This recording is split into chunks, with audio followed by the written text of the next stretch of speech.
Hey everybody, welcome back to the channel. I hope everyone's been having a good day. What's been happening in your neck of the woods? It's been getting pretty hot here. School has let out for the summer, so our 7-year-old is going into camp this week, and it's been relatively let's say mild spring, a lot of rain, but we're heading into the 90s here around Philly soon.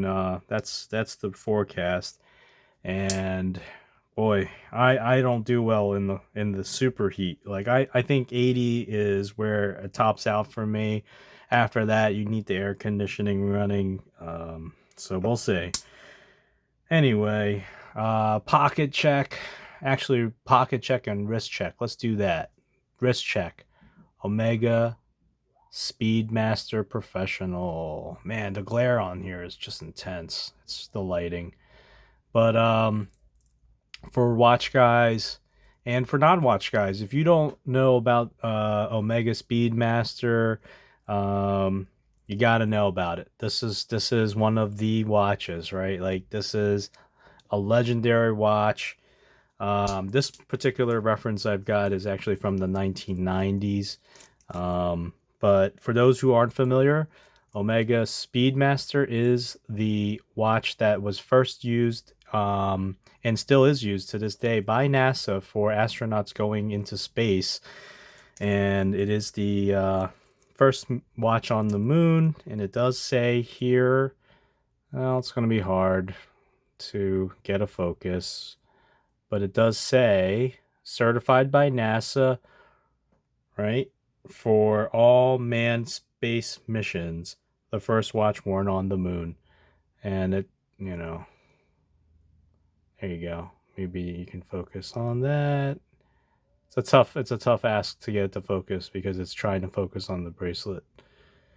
Anyway, um, the watch itself is great. The lume has completely died out on this. Man, it's having a hard time seeing.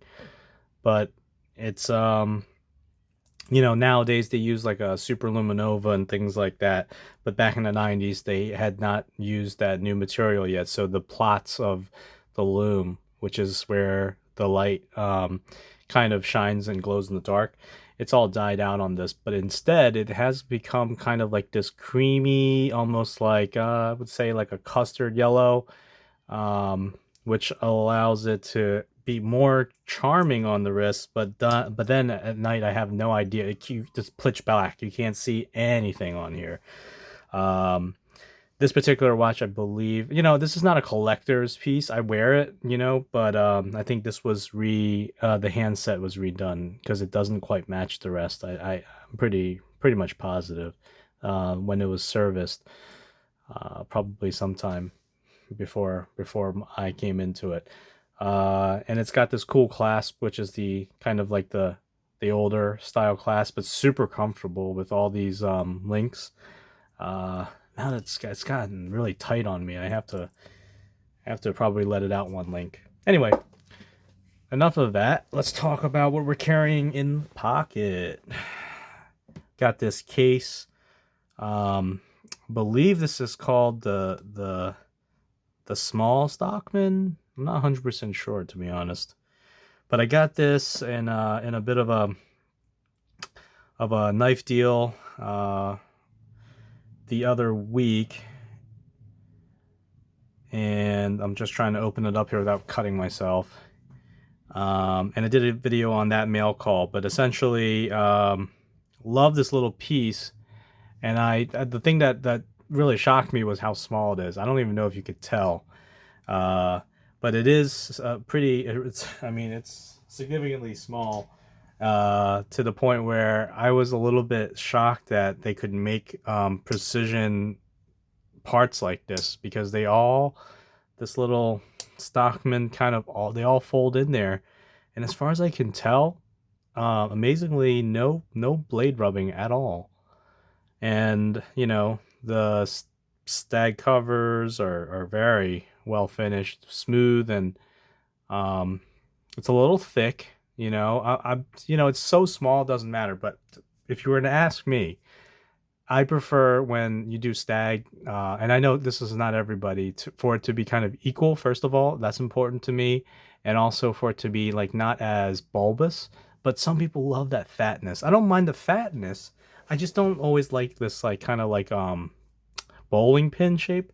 Uh, and but I will say this with this particular one, these are so small. Look at this. When I really hold it, and if you can hold it far enough away from the camera, it's nothing. Like this is not gonna bother me. It barely, I can barely feel it in my pocket. So I drop it in my pocket, and I've been carrying it around. And it's just so much fun. Haven't had a chance to use it too much, but it's totally usable. You got at least 2, 3 fingers on here, and I have smaller hands, I would say, but you know, you could probably at least get 2 fingers, and that's enough to cut. You can open boxes, envelopes, zip ties, tape, whatever. So, and you have a few blades too, so you'll never run out of options. So, I do like that about that. Anyway, that's what we're carrying. But what is this video actually about? And you might have seen in the thumbnail, I got this piece a few weeks back. Kind of excited about it, so I wanted to hop on and do a video and just talk a little bit about it. I'm trying to move around here to find something to wipe it up. So this was a piece I got. It's a case 6308 apparently, and we'll be able to see that in a second. Let me just try to open up some of these. So it says right here 6308, and again, I'm just on this journey with you guys. I'm not an expert, but I know what I do like, and I do like like a knife that's smaller to medium, and I wanted to try, and I know this I'm a single blade guy usually, but I've been trying to branch out into 2 blades, and as you can see, I'm on a kick right now, like 2 blades, 3 blades. So when I saw this, I'm also a big fan of bone covers. That's just my preference, jig bone, and just something with a little bit of color and texture. I wouldn't say this has a ton of color, but in the right lighting, you do get a little color. There you go. You can see a little bit there, but it just feels good. There's something about bone that I personally like. So, that kind of fills a couple of characteristics that I enjoy. And then the last thing is just usability. I do think like knives should be usable. So if I sometimes like, there's knives that you probably are not gonna see because I don't have any right now, but there's just like some knives, like pruning knives, hawkbill knives. The blade shape doesn't make sense as much for me at least, and that's fine. And there's other tools that come with different things, like I mentioned the other day that I don't use a punch. I love the punch. I think it looks good, but I actually had that deleted off of this knife, and now it's just one blade. So I'm big on functionality. I don't know. I mean, we barely get to use knives as it is. As for me to carry something that I'm barely ever going to use, it's just not for my style. So I like to have a knife that I use, and this would fill that. So this has got a regular main blade that, this is more than enough. It is a smaller, let's see if I have a ruler. Of course, being super prepared, I don't. Okay, here we go. So the overall length of this is roughly 3 and I would say 3 1/4, more or less. So 3 1/4. So we're dealing with the 3 1/4 inch overall handle. And I'm sorry to say that was a handle length. The main blade here is, I would say, 1 3/4. Let's say 1 3/4. I mean, if you go from tang all the way to the tip, you might get 2 inches. So that is not bad. It's not a big knife, but it's also not unusable.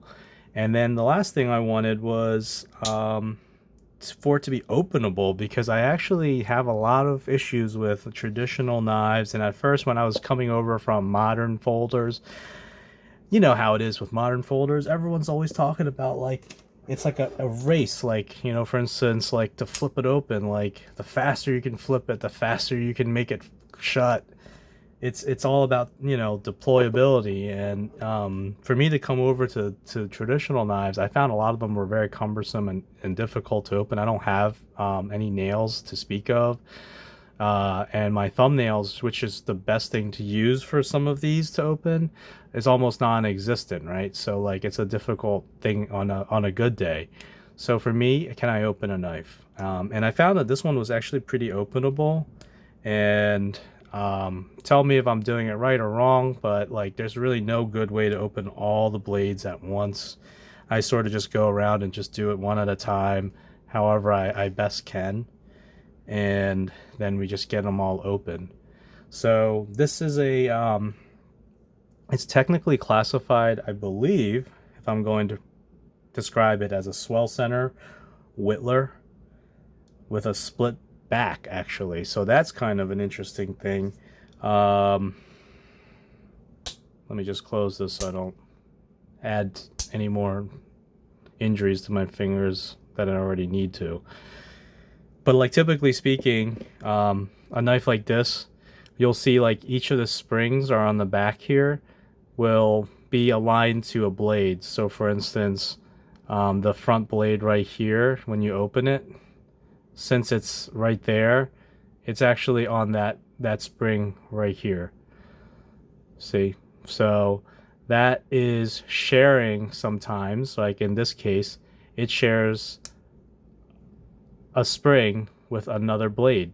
So two blades, the two smaller front blades here, actually share this spring, and this spring resides on this side, which is then aligned with just this blade. So that is just like a regular two spring setup.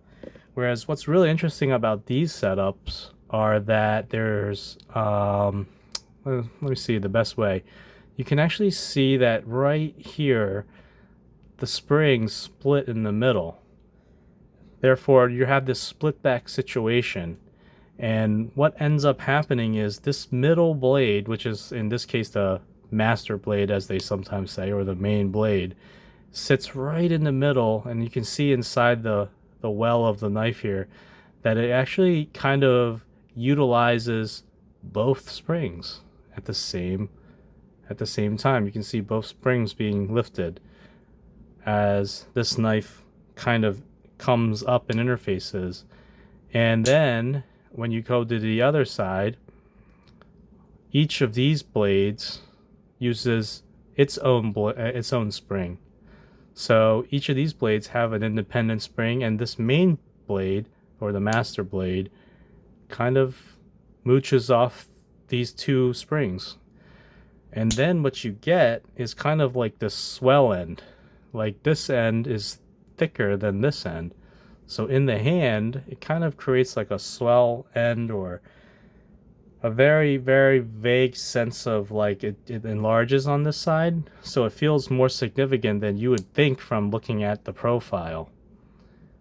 Very subtle, you know, things. But just things that I've noticed as I've carried this blade and used it. It's kind of got a nice equal end shape too, which I found that I've discovered for some reason that I like that. I don't know what it is. I've been carrying, and of course I'm super prepared, right? So, no, I'm kidding. I'm not prepared at all. It's horrendous. I'm looking around for this. So I carry this a lot. For some reason, I'm still trying to figure out why I like it so much. I think it has something to do with the size, and also I'm thinking it's to do with the equal-ended nature. And you get that same vibe here, right? So I'm gonna move this up, but you almost have that same feel. It's like a cigar-ish type of vibe, you know. Like this is technically more of a cigar, because this is a swell center. You get this little hump in the middle, but you still get that same vibe. It goes in the pocket this way, it goes in the pocket that way, it goes in this way. You pull it out, and it just has a shape that I don't know. I like it. And maybe the same thing's happening here, you know, like although it has a little hump, it doesn't interfere, because it just sort of flows into your hand and your pocket, and it feels like a stone that just sort of settles into your pocket really easily. I don't know. Maybe that's just me. That's my theory. I have the same feel about this, by the way. Like my 35, it's a beer and sausage. I like carrying it, and it just has something to do with the feel of it. It's just like a cigar. This really is like a cigar looking shape. I always thought it was kind of funny because it's beer and sausage, and it kind of actually looks like a sausage. Oh, dropped it. But especially without the shield, looks like a hot dog. Anyway, now I'm just being ridiculous and rambling. But I think that's why I like this. It's just the shape of it is really appealing to me, and there's something about the proportionality. I'm big on proportions. Not that I'm some kind of genius designer. I just know what I like, and I don't think that it's unreasonable to have a knife that has a good proportion to the blades and the width and the height of the knife versus the thickness of it. You know, like there are knives that I feel like are too thick for their own proportion. This is not one of them. This feels really good in the hand, even though it's kind of asymmetrical because one side is thinner due to the design. It works. It works really well, and it's easy to open. What's interesting is no half stops. It just all of them are they just open without a half stop. I'm drawing a blank on what that's called, but no half stops on the ends of any of these, so it just opens up real smooth too. I mean, I guess we're not gonna beat this horse to death. I've seen enough people talk about what knife was what quality was like in knife making from Case back in the day. But I'll say it again, I guess. What I've noticed is even being new to the whole knife, case knife scene at least, yeah, it's true. I mean, the quality is different. I have to echo that. Like when you open this, it just feels like an old safe vault. Like it's smooth, it's significant, it's sturdy. I feel like when you're inching it closed, it's like you can feel it. It's like this old timey machine feel, and then you've got the snap that you'd expect. I don't know. I'm gonna try and get my hands on some more modern pieces as I continue to sort of dive down this case rabbit hole. Um, you don't get this feeling though, I don't think, with more modern cases. This is not a good comparison because it's just a little too small. I don't think you can't. I mean, I'm not going to go comparing this to anything. You know, it just seems like it's just not a good. I'm going to get something a little bit more significant and just feel and see if there's something like this being made in the modern case. But I can tell you, this one is every bit as good as some of the stuff that we see today from GEC or the usual types of things. This is significant and feels solid. It's hard to describe that quality unless you feel it, but you just feel it when you pick it up. You feel it in the bone. You feel how thick it is, how the bone lines up and meets the all the interfaces, and just the designing and engineering of these springs. I mean, we're clapping our hands and happy when Case comes together and makes a knife without any let me see if there's any gapping here. I don't think there is, but we're just happy with that. But look at this. Look at what they were producing. Look at all that. Completely flush, not one gap. The spring terminates into a almost surgical point. Look at these transitions. I can't barely feel it. I mean, we rave about fit and finish, but look at what they were doing. Gosh, 1982 I think is the year of this one. I remember I wrote that down as a cheat sheet here. I think it's 1982. But like that's, I mean, 40 something years ago, and they were making things like this for people to use, for guys to use every day, no worries, and they still last. It's incredible. I love it. So anyway, wanted to hop on, do a little video on this particular piece. Been carrying it. I like it. Are you guys familiar with this? Has anyone had one of these patterns? Again, it's a 6308. Not really sure about the '08 pattern. but I like it, and I've been carrying it. What do you guys think? Let me know. Leave a comment. We're just doing this together, man. Trying to get down into the case rabbit hole. Loving the case knives. I love the vintage stuff, but I'm also trying to get more into the newer stuff too. Like this is a newer piece, and you know I recently got some of the newer releases out there. I have been carrying this Sodbuster Junior. Right, this is the one in the guys. I'm not gonna remember all the names. I mean, if they made the name like one or two words, I could deal with it. Like, hey, Brick Red or something like that. But this one is like something like Autumn Jig Sunset Mountain Bone. I don't know what, you know, but I can look it up. But this is really just like a good looking. I know my daughter likes it too. I think it's because it's like round. It looks. I don't know. I was thinking about this the other day, and it kind of looks like a Lego. Kind of looks like a Lego knife. You know, it's like brightly colored, and it has all these things. And when you hold it, it feels like a kind of like a square. And I was looking at her hold it, and I realized, oh, this looks like kind of like a Lego. I think she's 7, and it just fits in her hand, and she was holding it like this. Now I can't stop thinking about it like that. But it's still comfortable, and I like it, and it's a cool color. It's different than what I'm used to. Like I've got enough of this, I think, for now. Well, I say that, but then it's gonna happen again. But I have enough of this like dark bone, blah blah blah. Everything looks the same, or even more natural materials. Like I think something more colorful wouldn't hurt my collection. I think so. Anyway, been carrying this, you know, kind of brand new case stuff, some more recent stuff, not brand new but recent, and some vintage case. So you know, this is all part of the case journey. I'm learning about case, you know, and that's one of the cool things about case is that there's a lot of history, so you're not gonna like lose uh, anything, you know, from learning, getting to know it, trying it out. Um, you know, it's not a race. You know, this is there's more history, and you can always dive further and further into it. So that's what I do like about it. Um, yeah, guys, just wanted to hop on, make a little video about this one. Let me know what you think. Leave a comment, subscribe if you haven't. Helps. Um, Getting close to 100. I was supposed to do like a video when I got to 50, but it just blew past that. So I guess um, I can't wait to get to 100 subscribers, guys. It's more than I thought it would get right now. I think I'm at 70 something. So you know, every like helps get the word out. Love just meeting all you guys. Leave comments. I love it. I am on a roll. I don't think I've missed one comment on a video yet. And you know, if I have, you can call me out on that. I don't think I have though. I've hit every single one, so I'm gonna keep going. 100% comment, and I'll definitely at least acknowledge or reply. So I read every single one. I haven't missed one yet.